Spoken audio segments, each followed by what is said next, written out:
Psychology में एक test होता है जिसे हाफ ग्लास टेस्ट कहा जाता है। जिन लोगों को वो गिलास आधा भरा हुआ नजर आता है उनको ऑप्टिमिस्टिक कहा जाता है। जो लोग उस गिलास को आधा खाली कहते हैं उनको पेसिमेटिक कहा जाता है, यानी जो वो लोग जिनको सिर्फ बुराई नजर आती है। और जो लोग कहते हैं गिलास में पानी है वो रियलिस्टिक लोग होते हैं, जो हकीकत पसंद होते हैं।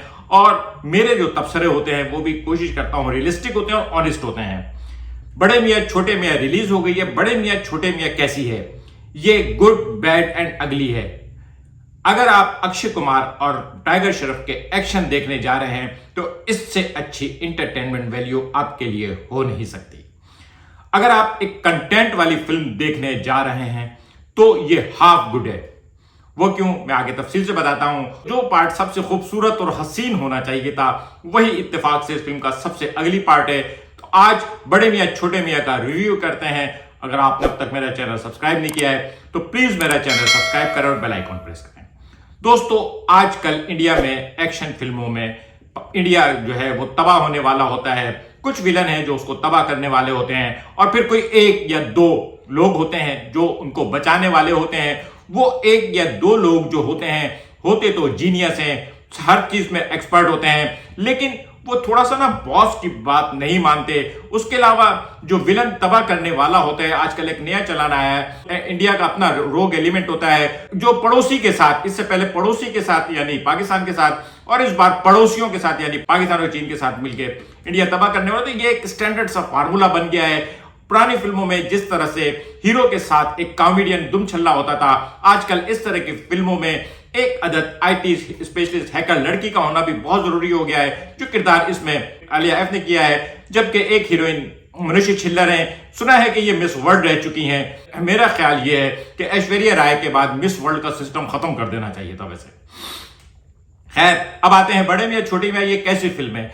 इस फिल्म के दो हिस्से हैं, पहला पार्ट और दूसरा पार्ट। जब आप इसका पहला पार्ट देखेंगे तो उसमें आपको बहुत एक्शन नजर आएगा, कहानी बिल्ड करने की कोशिश की जा रही होगी, लेकिन आपको वो तमाम एक्शन जो है ना वो यूजलेस लगेगा, माइंडलेस लगेगा। आप कनेक्ट नहीं कर पा रहे होंगे, फिल्म के साथ इमोशनली अटैच नहीं हो पा रहे होंगे। एक्शन की खास बात यह है कि एक्शन उस वक्त तक अच्छा नहीं लगता जब तक कि उसके साथ आप इमोशनली अटैच ना हो। यही वजह है कि रिवेंज फिल्में जो होती हैं वो सबसे ज्यादा पसंद होती हैं, क्योंकि उसमें जितनी भी मारपीट रिवेंज के लिए होती है। जब हीरो विलन को पटक पटक के मारता है तो लोगों को तसल्ली होती है।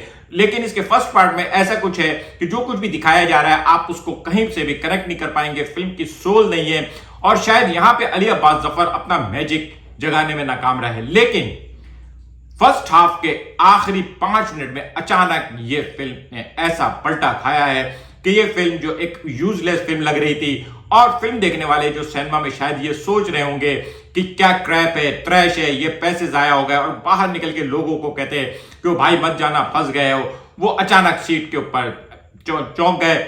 और फिर उसके बाद इस फिल्म ने एक मोमेंटम पकड़ा है और फिर उसके बाद क्लाइमैक्स है। फिल्म बड़े मियाँ छोटे मियाँ क्यों है? बड़े मियाँ छोटे मियाँ को मैं रिकॉल कराऊं, उसमें अमिताभ और गोविंदा थे, पुलिस वाले थे और ईमानदार पुलिस वाले थे, और उनके हमशक्ल दो जुड़वा जो हैं वो एक रॉबरी करते हैं और सीसीटीवी में उनकी शक्लें आ जाती हैं और शक हो जाता है, और उसके बाद एरर ऑफ कॉमेडी शुरू हो जाती है। बड़े मियाँ छोटे मियाँ एक्चुअली एरर ऑफ कॉमेडी थी, लेकिन उसमें जो चारों लोग थे यानी अमिताभ और गोविंदा के दोनों पार्ट जो थे, बहरहाल वो विलन नहीं थे।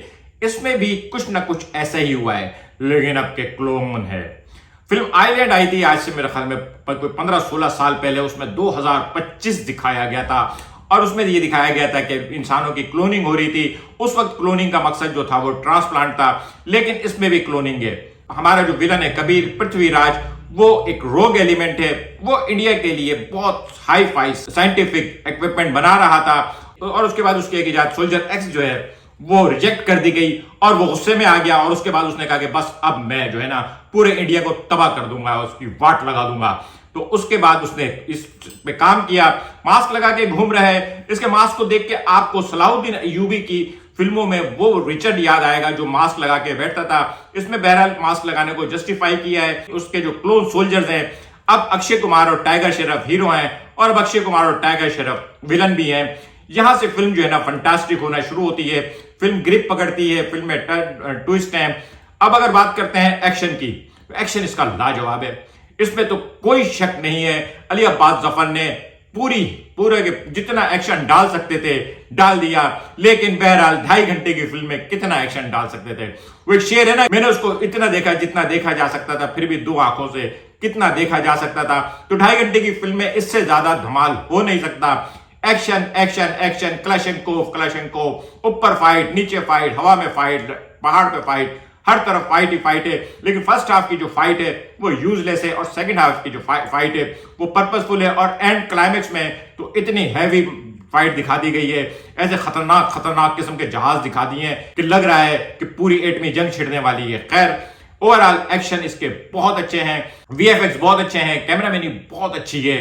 तो अब आप कहोगे इसमें एक चीज जो रह गई, अगली पार्ट। इसमें अगली पार्ट जो है, यानी वो जो हसीनाएं हैं, वो जो 2 हसीनाएं हैं, फिल्म की जो खूबसूरती होनी चाहिए थी, इत्तेफाक से वो अगली पार्ट निकला है।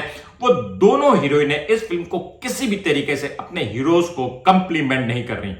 पठान में दीपिका, टाइगर में कतरीना कैफ, जवान में नयनतारा, ये हीरोइनें जो थी अपने हीरो को सपोर्ट कर रही थी। और इसमें ये दोनों हीरोइनें जो है लग्जरी बैगेज लग रही है। आलिया एफ को देख के तो वो एक कैरेक्टर याद आ रहा है। अभी बर्लिन ड्रामे में एक कैरेक्टर था लड़की का, बिल्कुल वो चश्मा लगा के, वो बिल्कुल उसी तरह की है, एक बेवकूफ सी गिरती पड़ती। लेकिन बहरहाल मेरे ख्याल में इसमें जो सबसे बड़ी मिसकास्टिंग है वो इसकी हीरोइनें हैं।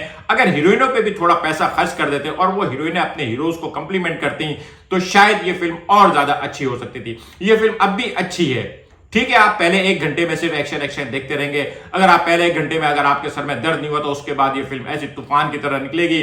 इसलिए इस फिल्म को अच्छा कहने वाले भी लोग मिलेंगे, मैं कह रहा हूं। इस फिल्म को बुरा कहने वाले लोग भी मिलेंगे, वो जो इसको सिर्फ पहले हाफ को देख के डिसाइड करेंगे। और उसके अलावा वो लोग भी होंगे जो कहेंगे ओके है। बहरहाल मेरे ख्याल में ये 1 टाइम वॉच है, सिनेमा डिलाइट है, हर तरह बाकी सब चीजें हैं, गाने भी अच्छे हैं, विशाल मिश्रा का म्यूजिक भी ठीक ही है, बड़े मियां छोटे मियां ट्रैक चल रहा है, जाहिर है थीम है, पॉपुलर सॉन्ग है 90s का। बहरहाल हमें फख्र है कि हमारी नौजवानी और जवानी उस गोल्डन दौर की है जिसको आज तक बॉलीवुड नहीं भुला सका है।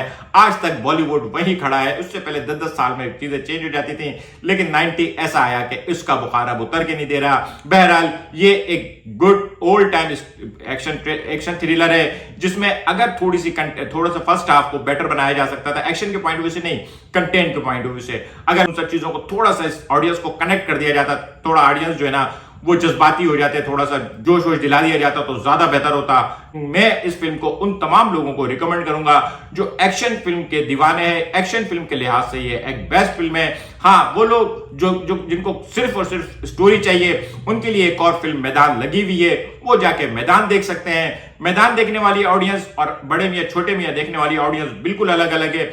बाकी बहुत से मेरे जैसे भी लोग होते हैं जो हर फिल्म देखते हैं, वो जाहिर है दोनों देखेंगे। आज का व्लॉग कैसा लगा कमेंट करके बताइएगा। मिलेंगे अगले किसी व्लॉग के साथ। शुक्रिया।